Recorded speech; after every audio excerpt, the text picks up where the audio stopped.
right, so hopefully what we get into now is going to be a little less emotionally charged. This is going to be a little bit more of a happy part of the segment.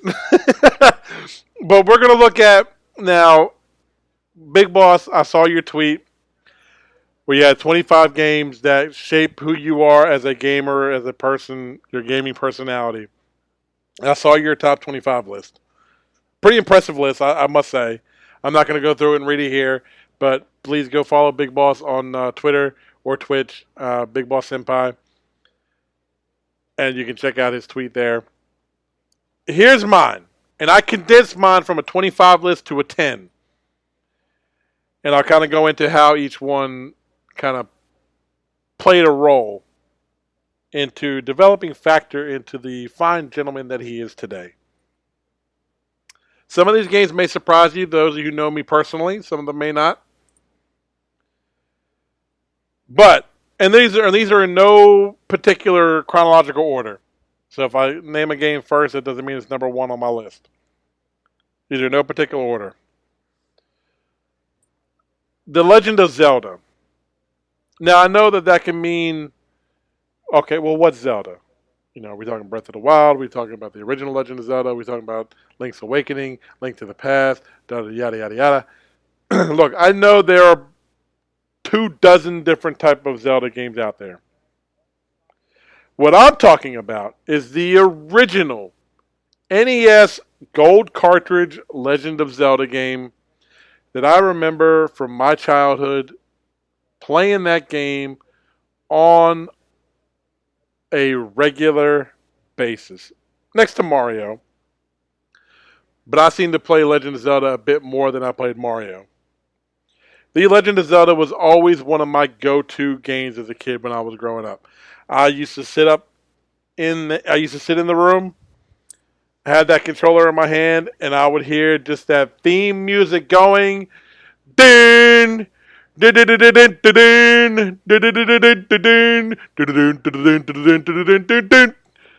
what music I'm fucking talking about. That theme music and like the way that game was for the time is always going to hold a special place in my heart. I spent many days, many months, years playing that game. I have wore out so many cartridges of that game. I wish I still had my original gold cartridge game of that. I wish I still had it. I don't anymore. But if I'm feeling nostalgic and I went like on eBay or something like that, maybe that'll come up at one point. But for right now, I mean, I've played on emulators. I've played it. You know, I think I even have it like on the NES Classic. But it's just, to me, it doesn't feel the same as that nostalgia feeling that I had sitting at home with that controller, the dirty ass controllers. I played it so damn much, like over and over and over again. Legend of Zelda is always going to have that special place in my heart. Number 2, for those of you who know me, going to know this game is definitely going to get that mention. Gears of War. No, I don't mean Gears of War 2. I don't mean Gears of War 3. I definitely don't fucking mean Gears of War Judgment.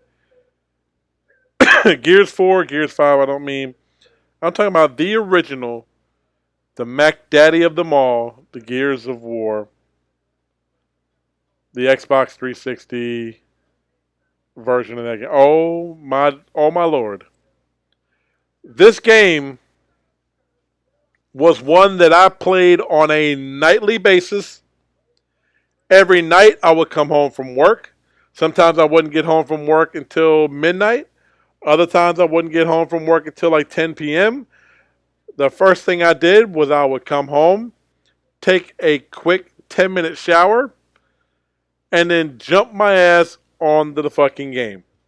Sometimes I wouldn't even have to worry about putting fucking all the way clothes on. I'd have some boxer shorts on, and I would sit in my fucking chair, boot up the 360, and by that point, most of my friends had jobs like they were off at like 5 or 6 p.m.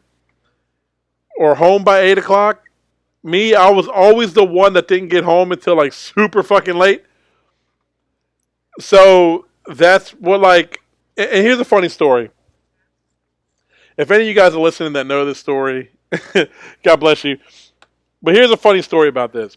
We played Gears so much and played together as a team and as a unit so much. We played tournaments together. We played every single night together.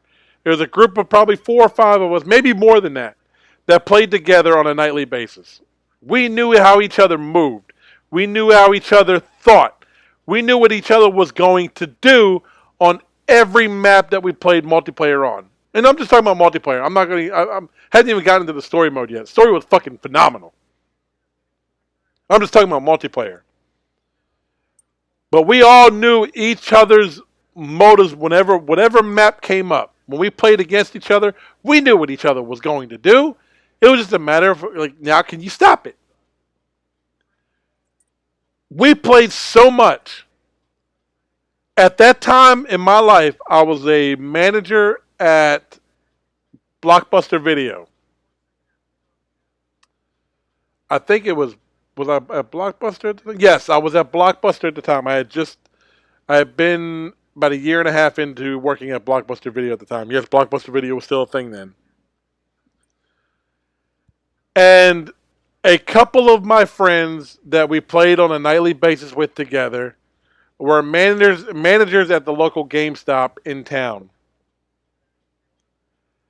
And here's how much Gears meant to us as friends, as a team, as just fans of the game. Here's how much this game meant to us. They wanted to pull me out of Blockbuster Video to work at GameStop with them so that way I could get off at a reasonable hour to play Gears at night with everybody. Working at Blockbuster Video, there's some nights I wouldn't get home until like 12, 12:30. I wouldn't get off until 11, 12 o'clock every single night because, Blockbuster Video used to stay up to open till midnight on a lot of nights. Especially on weekends, it was open up till midnight or sometimes past midnight. On weekdays, I think it was closing at like 10 or 11, which means I didn't get home until like, if it closed at 10, I wasn't getting home until like 11. Wasn't ready to play until then. By that point, everybody had already been playing for 3 or 4 hours before I even got there. Okay? Now, I was dating at the time. Me and my wife now, we were dating at the time. So she knows about my gaming schedule around this period of time. Yeah, she can she can attune to everything that I'm saying and I'm speaking about here. They wanted to pull me from Blockbuster Video to work at GameStop with them so I can get off in a reasonable hour to play Gears with them. Unfortunately, I couldn't get the money to work out the way that we couldn't get it to work out right away anyhow. Couldn't get it to work out money wise because I was needing at least a management role because of where I was previously before and where I was currently at now. And then an opportunity presented itself for me to jump right into management over at GameStop. And they were like, look, this is be perfect. Now we can get you on Gears at a reasonable hour if you're willing to accept this job. And I was accepted the job right then and there. And this is probably like a good 2 month process for me anyhow. Just to try to get everything to kind of match out and even out. That was one of the main reasons why. That and I'll admit I was a pretty damn good manager too. But that was one of the founding reasons as to why I made the transition over to GameStop. And I stayed with GameStop for, fuck, how many years was it? Like almost 7? I don't even know how long it was, but I was there for quite a while. So that's my story of Gears. Gears is always going to have that place to where I'm always going to be competitive with that game. Even still today, like I'll be happy to jump into like a multiplayer game and see if any of my old techniques still work or hold true today. The next game on my list is going to be Halo. It's going to be kind of like a tie between Halo 1 and Halo 2. Because both of those games hold something special to me. Halo 1, just due to the fact that, it was when I got back into gaming heavy, like hardcore, and into console gaming hardcore, Halo was the first game that I got. When I first bought one of the Xboxes when they first came out, Halo was the first game. I think for most gamers, if they got an Xbox, Halo was the first game that they got. Sometimes it was the only game that they got for quite a while. Halo was one of those games that introduced me to LAN gaming, and I played on PC quite a bit. I used to LAN party, every so often with games like with like Warcraft, Starcraft, um, Unreal Tournament, stuff like that. I did some landing with computers, but being able to land with computers wasn't as easy as it was with the Xbox, just due to the sheer size of having to haul around my freaking computer, because my computer was freaking big, and I didn't feel like hauling that thing around in my car. But Halo was one of those games that got me into like the LAN parties and LAN gaming pretty hardcore. I remember long nights of like ordering 10 to 12 pizzas, lots of freaking soda and just an energy drink, balls energy drinks. That's where that became like a prevalent to me. And I've got one here in our house, in here right now. I'm looking at it, a bottle of balls.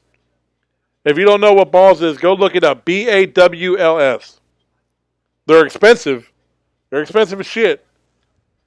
But it's like it was a good fucking energy drink. And we used to drink those shits during like Halo LAN parties and eat shit tons of fucking pizza.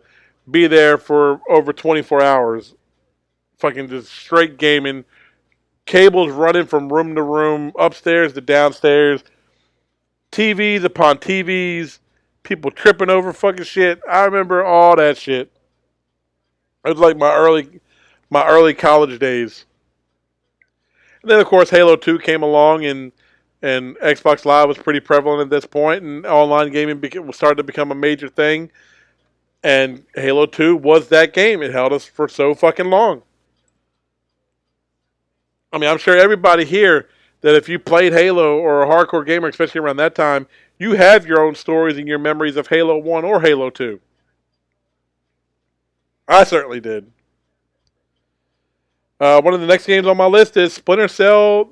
I'll say Splinter Cell Pandora tomorrow, more particularly, because Splinter Cell. I mean, I love the original Splinter Cell. Don't get me wrong, but Pandora tomorrow was the one that introduced the multiplayer aspect to it, and of course, we're going to go right back into the multiplayer. There was a few of us that played Halo together all the time that we got into Splinter Cell. And Splinter Cell, very, very heavy, that we used to play religiously online with Splinter Cell.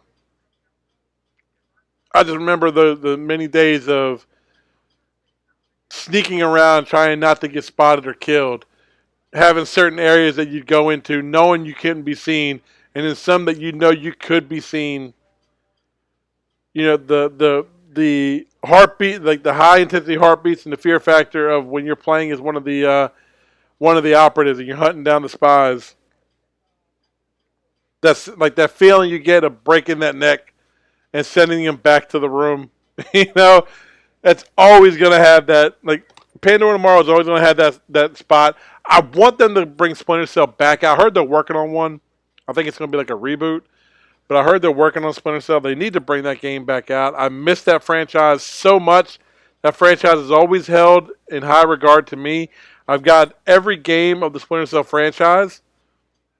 It's due for another one. It's been away for far too long and needs to come back. One of the next games on my list is a game that I played on the Xbox. I think it was it the original Xbox or was it the 360? It was Ghost Recon Advanced Warfighter. I think this is on 360. And the reason why this game means so much to me personally was this was the first game that I played when I got Xbox Live for the first time. I bought Xbox Live. I signed up, got the headset, and one of the games I got to play was Graw. And there was a couple guys I met that we played online together on Graw, and anytime that we popped up online, we were always jumping into each other's games and playing Graw for hours upon hours. So Ghost Recon Advanced Warfighter is always going to have that special place in my heart. The next game on my list is the Dark Souls. Now, those of you that know me pretty well know this game is going to be on there. Now, is there a Dark Souls game in particular? Probably Dark Souls 3. I mean, I love Dark Souls 1. Played through it, beat it. I think actually twice. Dark Souls 2, I only played through and beat once, but I did complete it. All bosses.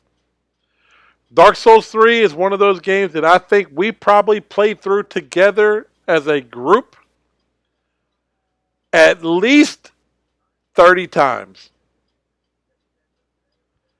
And not just just going through the motions. I mean, actually trying to challenge ourselves. Bronx, if you're listening, I know you remember. You remember when we went to go fight the what's his name? Dragon Sail Armor? Or the dude from I know you remember. Right before you get to the library. Dragon Armor, I think is what his name is, or something like that. Where we fought him by using only Pestilent Mist. No other weapons, just Pestilent Mist. And we did it. We'd find just unique challenges to try to challenge ourselves, besides us just fighting each other. We used to try to find ways to kind of challenge ourselves to fight some of these bosses, even to the point of starting new games on different consoles of the same game. Blue, I know you can attest to this there, buddy. How many times have you bought Dark Souls 3 over? You own it, on every single platform that's out there now that it's available on? We have played through Dark Souls 3 I don't know how many times. We still go back to that game every once in a while. And we don't just go back to it just to go back to it. We go back to it to fucking complete it. We'll beat the shit out of that game again and again. Some of these bosses now we know down to a fucking T. And some of those bosses, fucking Madeir, we will never, ever get down pat. We have our inside jokes with a lot of these bosses. We have our inside jokes with a lot of the NPCs in that game. But Dark Souls, especially Dark Souls 3, is always going to have that special place that kind of shaped me into the gamer I am. Now I love playing games that are like that play in that kind of art style, that play in those kind of gameplay mechanics. The Soulsborne. That's why I like Lies of P. I fucking love Lies of P right now. I touched on that earlier in the show. The next game on my list is going to be one that's probably going to surprise some, but World of Warcraft is on that list. I played World of Warcraft pretty heavy early on. And it was one of those games that, especially years ago, I'd be heavily involved on World of Warcraft, and then I'd be off of it for a while. And then I'd come back to it, then I'd be off of it again for a while. Because I know it was one of those games that I could look at the clock when I first sat down to start playing, and then next thing you know, I look at the clock and 5-6 hours have gone by, and I didn't even fucking realize 5 or 6 hours have gone by. Thankfully, I never got into that boat where my wife at the time, or I'll say my wife at the time, my wife, who I'm still married to now, my wife then at that point, I don't think she ever got to the point where she was severely angry with me if I played WoW like that. At Gear she did, but WoW I don't think she ever really got to that point. Because I was actually kind of able to control myself, unlike some of my other friends that I played with on that game. The next game on that list is Resident Evil 2. No, I'm not talking about the remake, even though I fucking love the remake. I am talking about the original on the PlayStation. Not PS2, not PS3, the original PlayStation. I used to go across the street to our neighbor's house who had a PlayStation. We didn't have a PlayStation at that time. We had, I think, the Sega Genesis, I think, was up to that point where we had. We didn't have a PlayStation. Our neighbor did. And he had Resident Evil 2. And I used to go over there every day just to play that game. I know sometimes he was like, man, all you fucking do is come over here just to fucking play Resident Evil? Yeah. Yeah, I do. You got a PlayStation? I don't. I want to fucking play Resident Evil. I fucking love Resident Evil.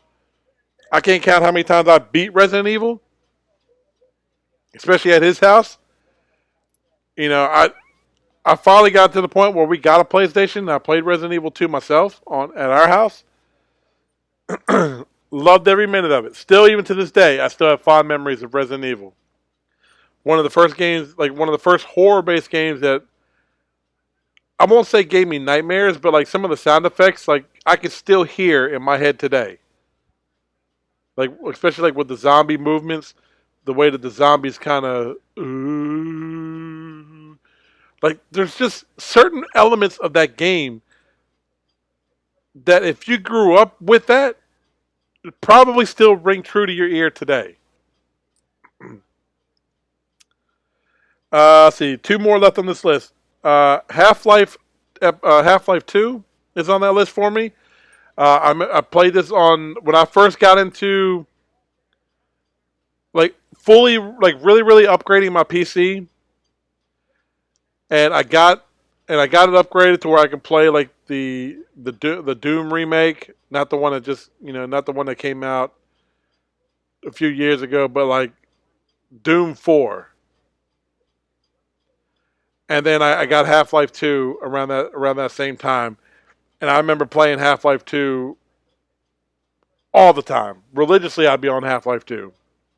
I used to sit at my computer at my desk, and I would just sit there and play Half-Life 2 all day long. And this kind of ties into one of my last games, another PC game that I played all the time. Actually, me and my brother played it all the time. Played against each other, played with each other quite a bit, was Counter-Strike. That's going to be one of those games that I'm always going to remember, especially from when I played heavy on PC, was the many hours that I spent on Counter-Strike. That's where I kind of got my shooting fix, long before Halo, long before all that. Like I was heavy into Counter-Strike. Now, I would never say that I was one of the best at Counter-Strike, because I wasn't. But I was always pretty decent at it. I got to the point where I could actually kind of go in and hold my own. Like, I would go in and play, like a lot of times when my brother wasn't playing, I could go on there and play and have no issues at all. Like even still, like Counter-Strike is still available on platforms today. I still kind of go back and play it every once in a while. I now have it on Steam Deck. I don't think there's ever going to be a platform that Counter-Strike comes on that I'm not going to have either downloaded or installed somewhere. I'm going to have access to it. And I think that's what a lot of these games on these lists are intended to do. Like, no matter what platform you get, would you still have these games installed and playable? I'm looking at it now, like the original Legend of Zelda. I mean, if I still had an NES with the cartridge, yes, of course I would. Gears of War, I still have installed on my Xbox in the bedroom. I have installed on our game trailer as like the business that we run. I have it installed on our game trailer. And I'm not talking about the remaster or remake. I am talking about the original. I have downloaded Halo. I have the Master Chief Collection on every Xbox that I own. Splinter Cell Pandora tomorrow. I have I have an original Xbox. I still have, out of all the Splinter Cell games, I still have the original Splinter Cell, Pandora tomorrow, and Chaos Theory. Like, and I remember I sold and got rid of a lot of the original Xbox games that I had, but I still have those three, and I will not let those. I will never ever let those go. Ghost Recon Advanced Warfighter. I still have it. I still have it, box copy and all. The same box copy that I had when I got into the Xbox 360 landscape. Dark Souls. I have Dark Souls on multiple platforms. Dark Souls 3 I have installed on multiple platforms. On my PlayStation and on my Xbox, I have it installed right now. World of Warcraft. I have installed on the Mac that I'm recording on right now. Resident Evil 2. I have the emulator for it. I don't have the original PlayStation anymore, but I do have the emulator. As a matter of fact, I still got the original Resident Evil 2 physical disc for the PlayStation 1 in my collection right now. Half-Life 2, I still have the PC disc that I used to play on my PC. I still have. And Counter-Strike, I have installed on my Xbox. I have it installed on my Steam Deck. Because yes, Counter-Strike did come out on the Xbox as well. Whew. Well, it was a nice old trip down memory lane, especially for a lot of the games that I played growing up and the ones that kind of shaped me into the gamer that I am today. I'd like to know what your thoughts are. What are your top 10 games that you've ever played in your life that helped mold or shape the gamer or person that you are today? I would love to know everybody's feedback on that. So, while you try to gather those thoughts, we're going to take this quick break, this quick musical interlude. And when we come back, we're going to go into Under Review, where we're going to look at the fucking atrocity that is Crime Boss. We'll be right back.